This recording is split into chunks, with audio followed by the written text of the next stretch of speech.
No coração das Escrituras existe uma história que atravessa séculos, atravessa culturas e continua ecoando como um trovão suave no ouvido de quem se arrisca a ouvi-la de verdade.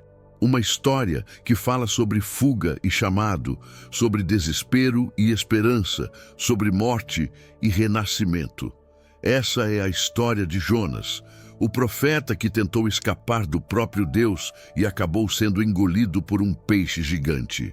Mas a pergunta que não quer calar é: o que realmente aconteceu naquela narrativa? Estamos falando de uma metáfora, de um relato literal, de um sinal profético do que viria em Jesus Cristo? Hoje você vai descobrir muito mais do que um homem engolido por um peixe. Vai descobrir como a história de Jonas é, na verdade, a nossa própria história. O chamado impossível Jonas não era um homem comum. Era profeta de Israel, alguém que carregava o peso de ouvir a voz de Deus e transmiti-la ao povo. Mas um dia, essa voz lhe trouxe uma ordem que parecia absurda. Levanta-te, vai à grande cidade de Nínive e clama contra ela, porque a sua maldade subiu até mim. Nínive não era apenas uma cidade qualquer. Era a capital do Império Assírio, conhecido por sua crueldade, violência e brutalidade contra os povos vizinhos, inclusive Israel.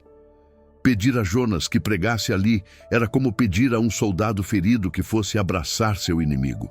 E Jonas não quis, não apenas recusou, mas fugiu. Comprou uma passagem para Tarsis no sentido oposto, como se fosse possível escapar de Deus. Como se o Criador dos céus e da terra tivesse fronteiras geográficas. Quantas vezes não fazemos o mesmo? Deus nos chama para perdoar, mas corremos para o porto da mágoa.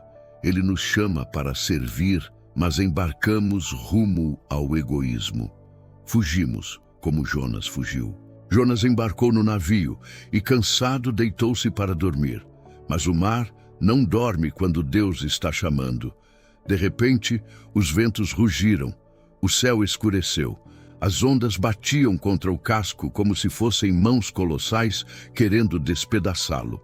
Marinheiros experientes, calejados pelo sal e pelo vento, agora tremiam como crianças. Cada carga preciosa foi lançada ao mar. Mas nada acalmava a fúria das águas. Foi quando decidiram lançar sortes, e todas as sortes apontaram para Jonas. O profeta que dormia tranquilo no porão agora era encarado por dezenas de olhos aterrorizados. Quem é você? De onde vem? O que fez para nos trazer essa desgraça? Jonas, com a alma pesada como chumbo, confessou: sou hebreu, sirvo ao Deus dos céus, que fez o mar e a terra, e fugi da sua presença. E então disse a frase que selou seu destino: lancem-me ao mar e o mar se acalmará. Com mãos trêmulas, os marinheiros o levantaram e o lançaram às águas. O mar de repente se calou. A tempestade cessou como se nunca tivesse existido. Mas para Jonas, o silêncio das águas profundas era só o começo. As águas o envolveram. O corpo afundava lentamente. A pressão esmagava, o ar faltava, o desespero se tornava palpável. E foi no abismo das águas que uma sombra colossal surgiu. Um peixe gigante, enviado pelo próprio Deus, abriu sua boca imensa e engoliu o profeta. Não era a morte, não era a vida, era algo no meio, um útero salgado, uma prisão viva. Ali dentro não havia cama, nem teto, nem janelas, apenas carne pulsante, paredes úmidas, cheiro de bile, sons abafados de água e do próprio coração batendo. 3 dias e 3 noites. Preso na escuridão, isolado, sem saída, sem fuga, sem plano B. E foi ali, no lugar mais improvável, que Jonas se lembrou de Deus. No ventre do peixe, ele orou.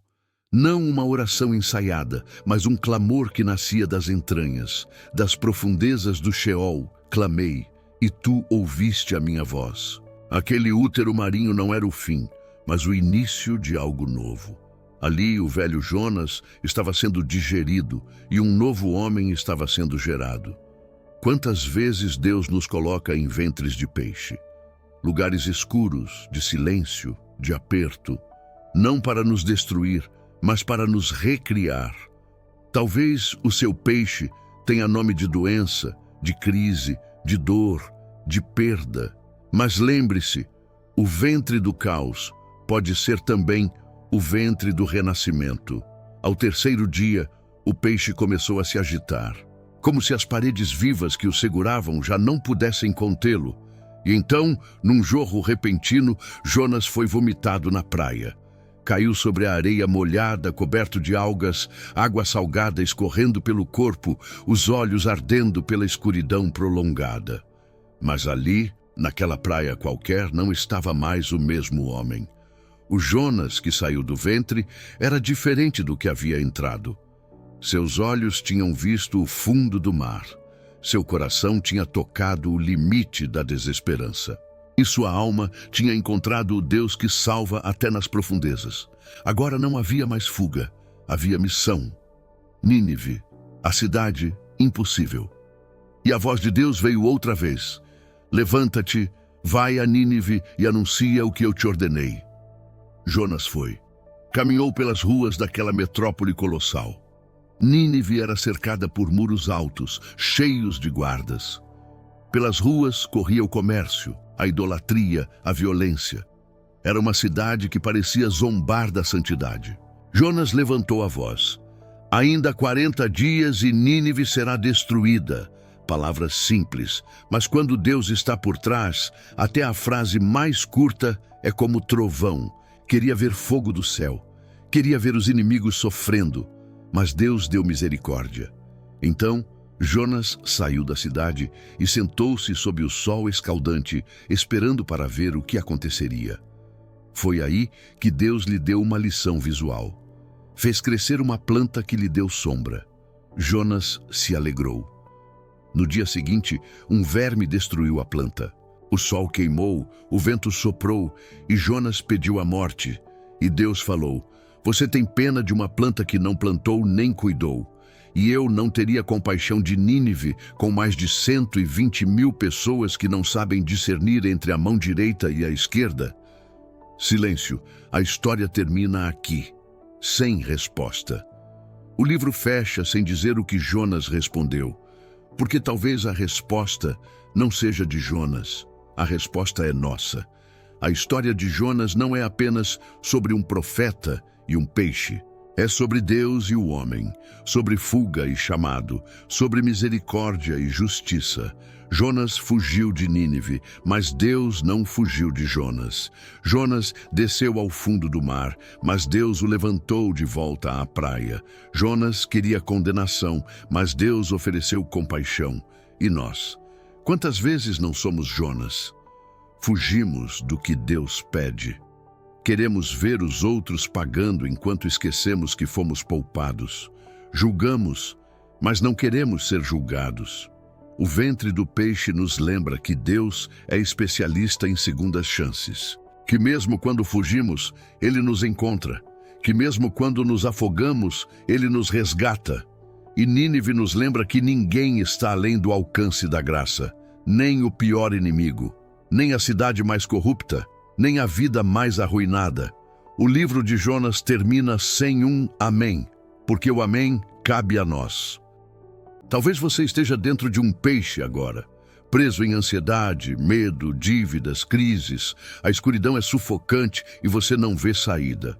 Mas lembre-se, o mesmo Deus que enviou o peixe para salvar Jonas pode estar usando esse momento para salvar você de si mesmo. Talvez Deus esteja te chamando para perdoar alguém que te feriu, para falar do amor dele a alguém que você acha que não merece, para voltar à missão que você abandonou. E talvez, assim como Jonas, você esteja resistindo. Mas saiba, não existe fuga de um amor que não desiste. O ventre do peixe é o lugar da transformação. A praia é o lugar da nova chance. Nínive é o lugar onde Deus mostra que sua misericórdia é maior do que o nosso desejo de vingança. Jonas foi engolido por um peixe gigante, mas nós, muitas vezes, somos engolidos por nós mesmos. E ainda assim, Deus não desiste. A história termina em aberto porque Deus continua escrevendo. A pergunta é: qual vai ser a sua resposta? Você vai continuar fugindo? Ou vai se levantar e ir aonde Deus te chama, mesmo que doa, mesmo que pareça impossível? Se essa mensagem falou com você, deixa seu like agora mesmo, se inscreve no canal e ativa o sininho. E me diz nos comentários, qual peixe você sente que tem te engolido hoje? Medo, ansiedade, orgulho? Quem sabe a sua resposta não se torna inspiração para alguém que precisa de esperança. Que o Deus de Jonas, o Deus das segundas chances, seja o mesmo Deus que hoje te chama de volta para o seu propósito. Amém.